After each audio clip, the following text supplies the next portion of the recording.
audio adventures of the amazing Immortals, Episode 1, The Museum of Legends. Welcome to the Colorado National Museum of Cultures.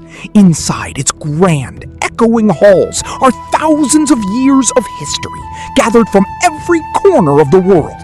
Today, three curious siblings are about to discover that some legends are far more than just stories written in dusty books. All right, listen up. Remember, our Culture Week report is due this Friday. We cannot mess this up. Let's find something amazing that everyone in school will remember, take our notes, and get out. Can we look at the swords first? I bet they have some massive broadswords or katanas. I need to know how heavy they actually were. I want to see dragons or griffins. Do they have a mythology section? The real stuff, not just broken pots. First, we finish our research on actual historical civilizations. Then, and only then, we can explore the weapons and the imaginary creatures. We need facts, not fairy tales. Facts are boring, Ilionox. Swords are cool. And dragons are cooler.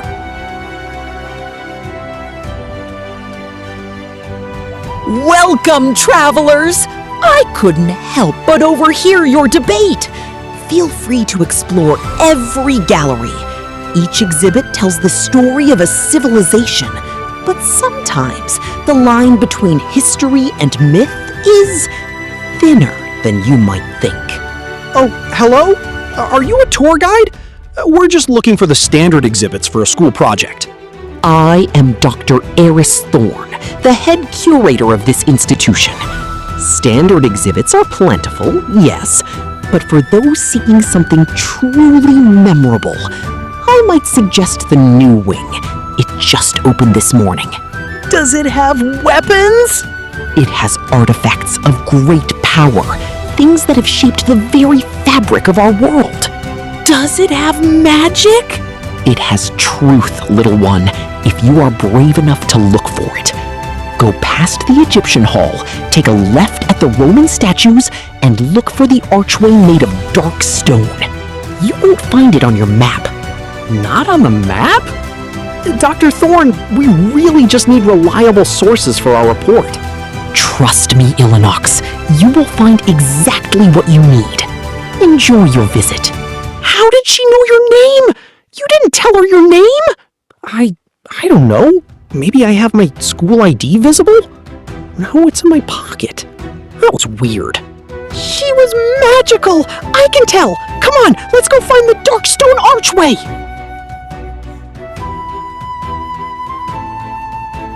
The siblings walked deeper into the museum. The ambient noise of the crowd slowly faded away entirely, leaving only their footsteps and the sound of their own breathing. Is it just me? Or did it get really quiet all of a sudden? Where did everybody go? Safiria! Look! There it is! Just past the statue with the broken nose! An archway made of obsidian. There's no plaque, no velvet rope. This doesn't look like a normal exhibit.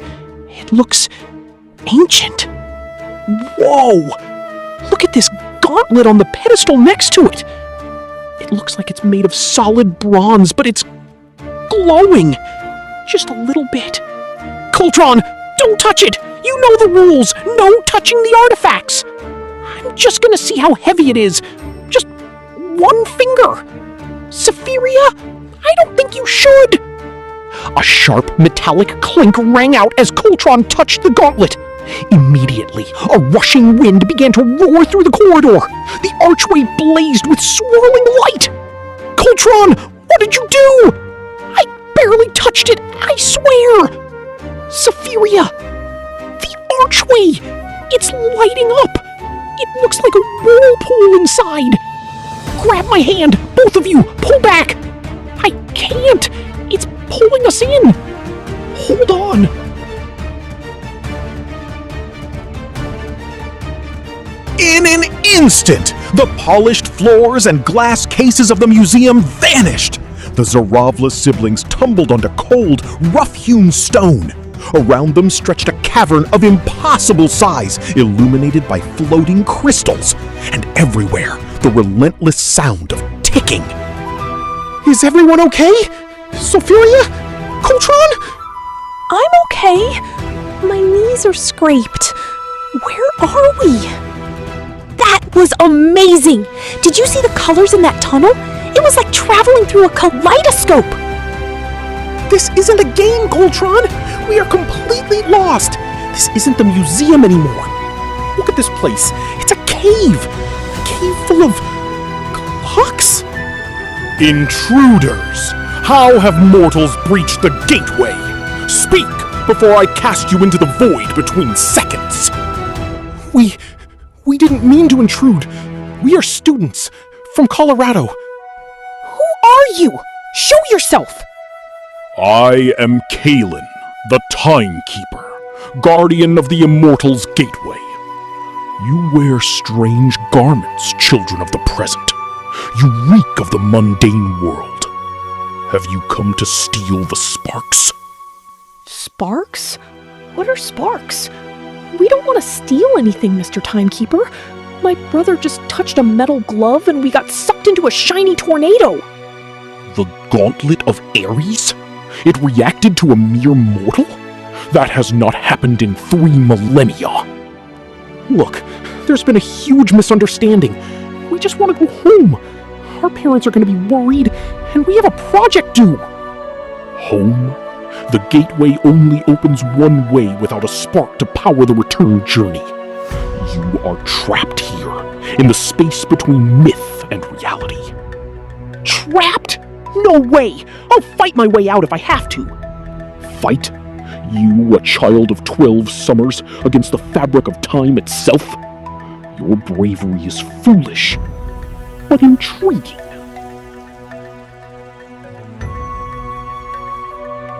Please, Kaylin! You said between myth and reality.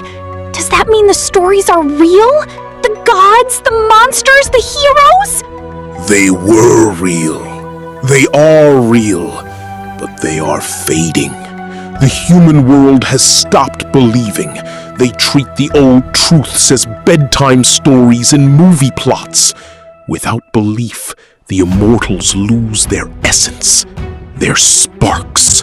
So you're saying all of mythology is actually history? And this place is some kind of waiting room? This is the nexus, the crossroads. And since you are here, and the gauntlet chose you, perhaps you are the ones the prophecy spoke of, the mortal anchors. Anchors? That sounds heavy. I'd rather be a sword. If you wish to return to your world, you must earn a spark of immortality to power the archway. To do so, you must step into the memories of the ancients and resolve a fading echo. We have to go into a myth? Like, actually inside it? Yes. Are you prepared, children of the Ziravla bloodline? Wait, how do you know our last name? Time knows all names, Illinox. Step forward. The first trial awaits.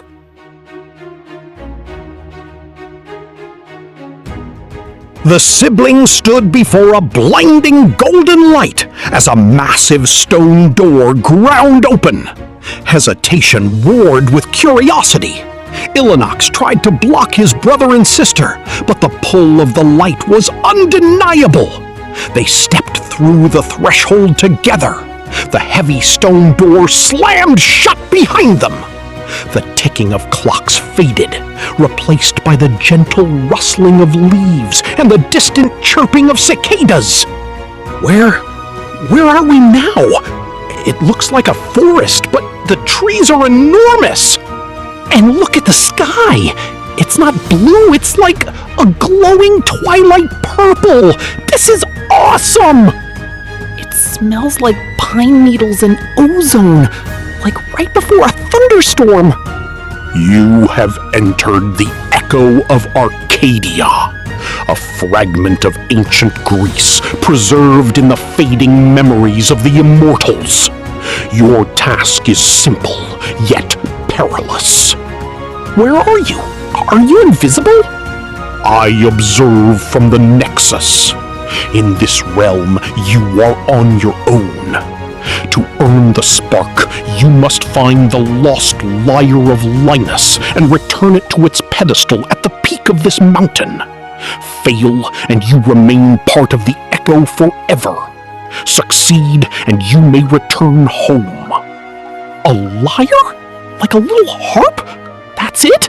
We just have to find an instrument? This is gonna be easy. Sophiria is right. We need to be careful. We stick together, we don't touch anything unless we have to, and we keep moving upwards. The peak of the mountain, he said.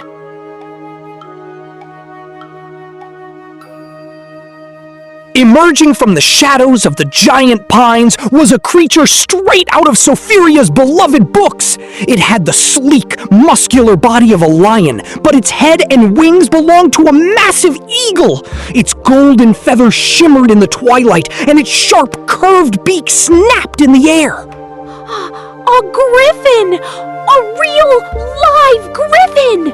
Stand back! I'll fight it! Coltron, drop the stick! That thing will snap you in half! Mortals, you smell of strange lands. Why do you trespass in the grove of Linus? It talks! Oh, great griffin, we mean no harm. We were sent by the timekeeper to find the lost lyre. The lyre. Many have sought it. None have returned. I am the guardian of the path. To pass, you must answer my riddle. If you fail, you become my feast. A riddle? Oh, come on! Just let us fight! Shut up, Coltron! We'll take the riddle. We accept your challenge, Guardian. Very well. Listen closely, children of the future. I have no voice, but I sing to the wind. I have no strings, but I control the tides. I am born in the dark, but I guide the lost in the night. What am I?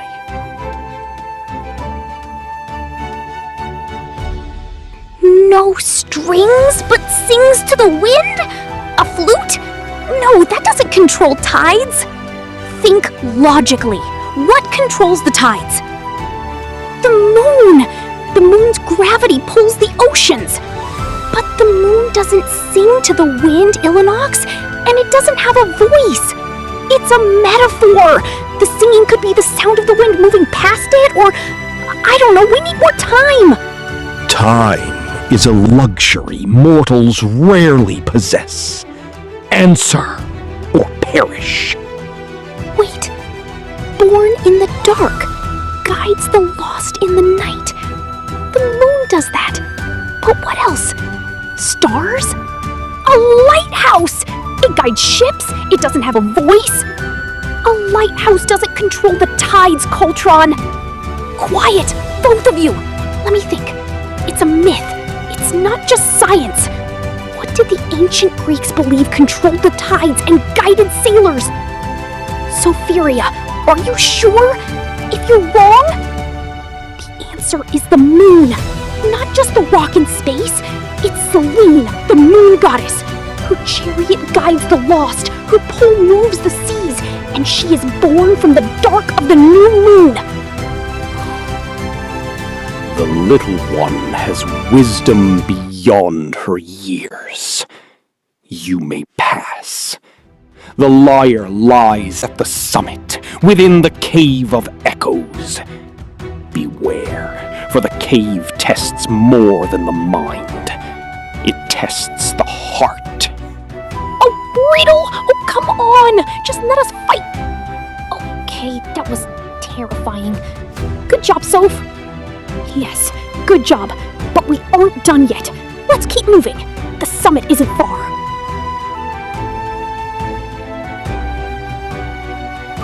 The siblings climbed higher, the air growing thinner and colder. The twilight sky darkened into a deep, starry night. Finally, they reached the mouth of a cave. Inside, a soft, silvery light pulsed gently. heard it. A faint, melancholic melody playing on a stringed instrument. Do you hear that? It's music. It's coming from over there, on that stone table. There it is, the lost lyre. It looks fragile, like it's made of spun glass and silver wire. You aren't good enough, Illinox. You'll fail them. Coltron is reckless. He'll get you hurt. Sapphiria is just a child, a burden. You can't protect them. Stop. Stop it! Illinox, what's wrong? I don't hear anything. They don't respect you. You're just a bossy older brother. They'd be better off without you. No, it's not true. I'm trying my best. It's the Cave of Echoes. The Griffin said it tests the heart. It's echoing his fears back to him. Coltron, we have to help him. How? I can't fight an echo. We have to be louder than the whispers. Illinox, listen to me. You are a good brother. We need you. You keep us safe. Yeah, man. I know I'm a pain, but I look up to you. You're the smart one. We couldn't have gotten this far without you. You mean that? Of course we do. Now get up. We have to finish this together. Right. Together.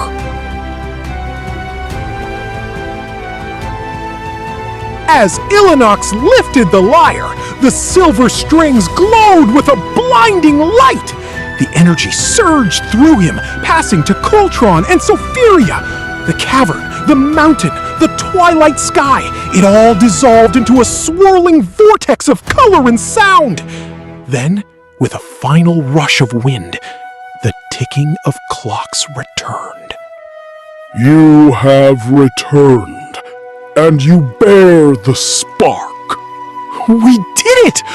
We survived! That was intense! Can we do it again? No! I want to go home now! The spark you retrieved has restored a fraction of the gateway's power. It is enough to send you back to your realm. But know this, Zerovala siblings. The connection has been forged. The Immortals know your names. When the time comes, the gateway will call you again. We'll be ready. But for now, we really need to finish our history project. The siblings tumbled out of the dark stone archway, landing in a heap on the polished marble floor of the museum. The ambient chatter of the crowd immediately washed over them. It was exactly the same time as when they left. Well, well. You look like you've seen a ghost. Or perhaps a griffin? You knew! You knew what was in there! I know many things, Sapphiria. Did you find what you were looking for? For your project? I think we're going to change our topic, Dr. Thorne. We're going to do our project on the importance of myths and why we should never stop believing in them. An excellent choice, Illinox. I look forward to reading it. The museum is closing soon. You should head home. This was the best field trip ever!